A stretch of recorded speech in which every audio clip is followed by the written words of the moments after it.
கண்ணியமிக்க அல்லாஹ்வின் நல்லடியார்களே, அல்லாஹ் ஜல்ல ஷானஹு தஆலா திருமறையில் சூரா அல் அஅராஃப் என்கிற அத்தியாயத்தின் 205வது வசனத்தினுடைய இறுதியில் பேசுகிற பொழுது, வலா தகும் மினல் காஃபிலீன், நீங்கள் மறதியாளர்களில் ஒருவராக ஆகிவிட வேண்டாம் என்று எச்சரிக்கிறான்.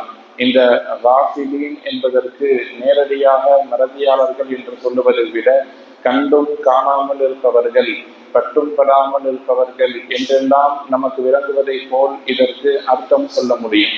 அதாவது நமக்கு முன்னால் ஒரு செயல்பாடு நடக்கும், அதில் நமக்கு ஆர்வம் இருந்தால், தேவை இருந்தால் நாம் கலந்து கொள்ளுவோம். அந்த விஷயம் நமக்கு தேவையில்லைன்னு நினைச்சோம் சொன்னா அந்த நிகழ்வு நடந்ததை பார்க்காமல் நாம் கடந்து சென்று விடுவோம். இதை கஃலத் என்று சொல்லலாம். காஃபிலீன், இதை செய்யக்கூடியவர்களை காஃபிலீன் என்று சொல்லலாம்.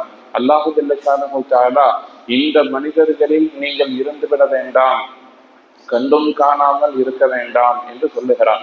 எந்த இடத்தில் அல்லாஹ் இதை பற்றி பேசுகிறான் என்று பார்க்கிற பொழுது, வதுகுர் ரப்பக ஃபீ நஃப்ஸிக தலர்ருஅன் வ ஹீஃபதன் வ தூனல் ஜஹரி மினல் கௌலி பில் உதுவி வல் ஆசால் என்று சொல்லுவான். அதாவது காலையிலும் மாலையிலும் அல்லாஹை நீங்கள் திக்ர் செய்யுங்கள், சப்தமாக அல்ல, மௌனமாக, சப்தமில்லாமல் அமைதியாக உங்களுக்குள்ளால் நீங்கள் அல்லாஹை எல்லா நேரத்திலும், குறிப்பாக காலையிலும் மாலையிலும் தஸ்பீஹ் செய்யுங்கள்.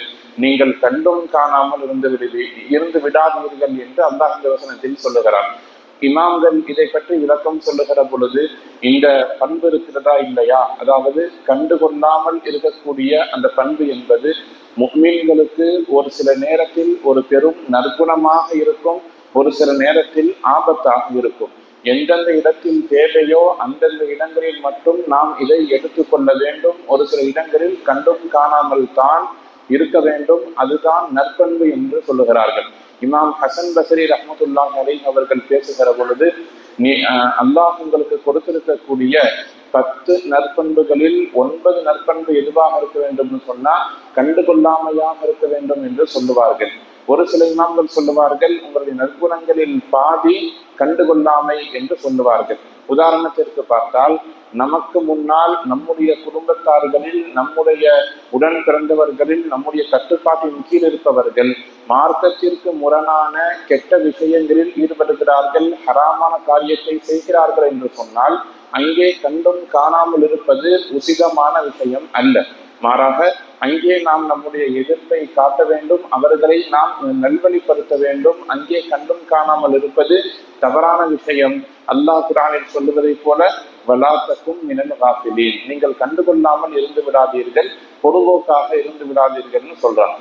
உதாரணமாக நபி ஸல்லல்லாஹு அலைஹி வஸல்லம் ஹதீஸ்ல சொல்லும் பொழுது என்ன சொல்றாங்கன்னா, உங்களுக்கு முன்னால் பாவங்களும் ஹராம்களும் நடக்கிற பொழுது அதை நீங்கள் என்ன செய்ய வேண்டும், உங்களுடைய கரங்களால் தடுக்க வேண்டும், அல்லது நாவால் தடுக்க வேண்டும், அல்லது உள்ளத்தால் அதை வெறுத்து ஒதுங்கிவிட வேண்டும் என்று 3 விதமான படித்தரங்களை ஹராமுக்கு எதிராக செயல்படக்கூடிய விஷயத்தில் நமக்கு சொல்லி தந்திருக்கிறார்கள். இதே இன்னொரு உதாரணத்தை நீங்கள் பாருங்கள். கணவன் மனைவி என்கிற குடும்ப வாழ்க்கையில நாம் எல்லா விஷயங்களையும் கண்டுகொண்டு எல்லா இடத்திலேயும் நாம் அர்த்தங்களை தேடிக்கொண்டிருக்க கூடாது.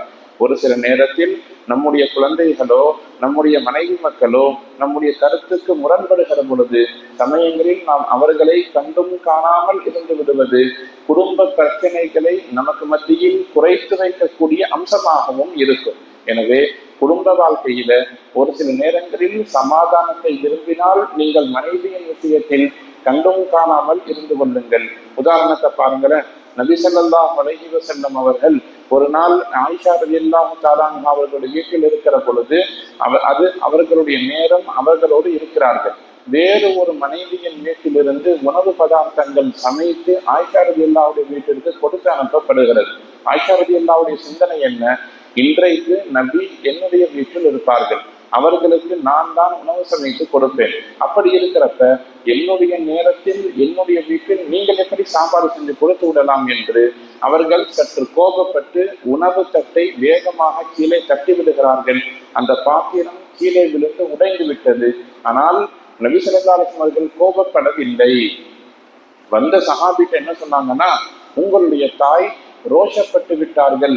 எனவே பரவாயில்லை, நீங்க இதை சரி செய்து விடுங்கள் என்று சொல்லி நபி ஸல்லல்லாஹு அலைஹி வஸல்லம் அவர்கள் நடந்த காரியத்திற்கு அந்த இடத்தில் கோபப்படாமல் மனைவியின் விஷயத்தில் கண்டும் காணாமல் இருந்தார்கள். கஃலத்தாக, பொதுபோக்காக, சரி பரவாயில்லை இருக்கட்டும், இது இவர்களுடைய குணம் என்று அவர்களை பொருந்திக் கொண்டு சற்றே தளர்வாக இருந்தார்கள். எனவேதான் நாங்கள் சொல்லுகிறார்கள், குடும்ப வாழ்க்கையில ஒரு சில நேரங்களில் நாம் மனைவிமார்களுடைய செயல்பாடுகளில் கண்டும் காணாமல் இருந்துவிட வேண்டும் என்று. இன்னும் ஒரு சில வரலாறுகள் நமக்கு பேசப்படுகிறது.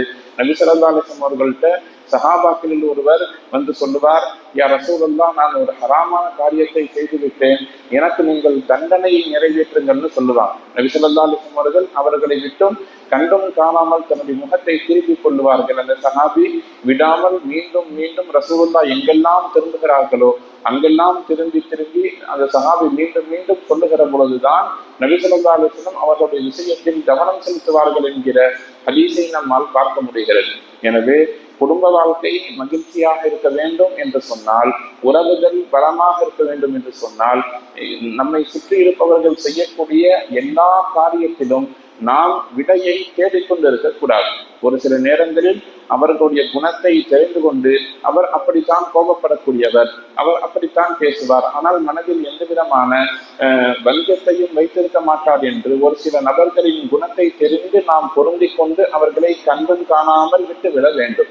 ஒரு சில நேரங்களில் நமக்கு முன்னால் ஹராமான செயல்பாடுகள் நடக்கிற பொழுது கண்டும் காணாமல் விட்டுவிடாமல் அந்த இடத்தில் நாம் நம்முடைய எதிர்ப்பை பதிவு செய்ய வேண்டும். எங்கே தேவையோ அங்கே மட்டும் நாம் நம்முடைய விஷயங்களில் கவனம் செலுத்த வேண்டும் என்பதைத்தான் மேலே சொன்ன இறைவசனத்தில் அல்லாஹ் ஜல்ல ஷானஹு தஆலா வலாத்துக்கும் மினல் காஃபிலீன் என்று இந்த சமுதாயத்தை பார்த்து பேசுகிறார். எல்லாம் வல்ல ரப்புல் ஆலமீன் அல்லாஹ் ஜல்ல ஷானஹு தஆலா எந்தெந்த நல்ல விஷயங்களை இந்த சமுதாயம் எடுத்து செய்ய வேண்டும் என்று ஏவி இருக்கிறானோ அத்தகைய நல்ல விஷயங்களை நம்முடைய வாழ்க்கையில் அறிந்து உணர்ந்து வாழ்ந்து அமல் செய்யக்கூடிய நல்ல நசீபை நம் அனைவருக்கும் தந்து நல்ல ஒரு புரிவானாக. வாஹிரு தஅவானா அனில் ஹம்துலில்லாஹி ரப்பில் ஆலமீன்.